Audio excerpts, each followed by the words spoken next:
Well, hello everyone. We're busy thinking about the sacraments, and today I want to talk to you a little bit about the sacrament of marriage. There are two sacraments in the church for the future of the church, and one of those sacraments is marriage. And whenever I've helped out in a marriage preparation course, I will remind the couples that they could have chosen to get married anywhere. It's incredible where you can get married these days. Honestly, Google it. You'd be amazed. You know, people could get married in submarines and stately homes, Flamingo Land, in the penguin enclosure, all sorts of different places.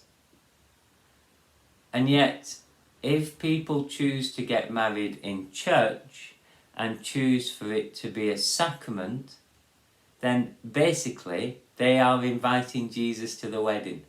Isn't that wonderful? I think that's brilliant.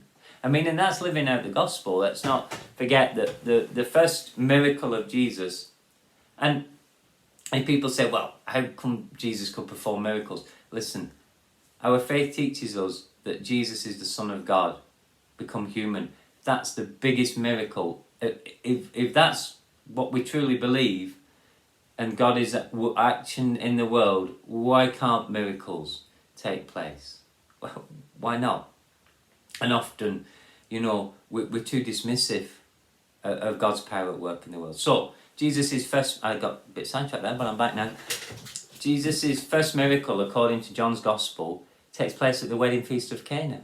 He'd gone with his disciples, and his mum was there, and he was at a wedding. Like, we all get, hopefully, invited to weddings at some stage.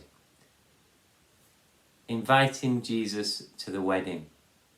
Inviting Jesus into the marriage. Inviting Jesus into the journey that these two people are making together. There used to be a whole series of postcards that you would say, love is, you know, and some of them were... But some were good, you know, and one had two people together. Love is a journey together. Well, it is. But in the church, with the sacraments, love and marriage is a journey with Jesus. So if you can imagine going back to this icon of Jesus with his arm around his companion, you can imagine a lovely wedding photo. It'd be fantastic. Imagine a wedding photo.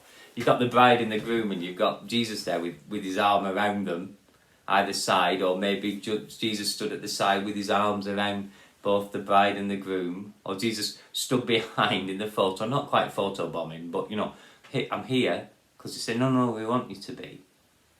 That's what people are saying. Oh, now why? Because we believe that God's created everything, and that God is love. So if there's this wonderful gift of love between two people, it starts first with God. It's a gift from God that two people have fallen in love and want to be together and want to have a family together.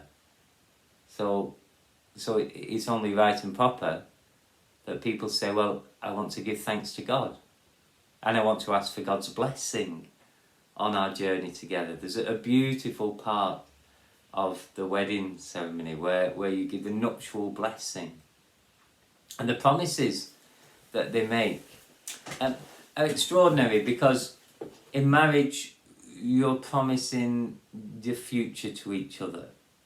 I mean, a couple will know each other pretty well, hopefully, if they're going to get married, as they are now, but they don't know what they'll be like in 20 years' time.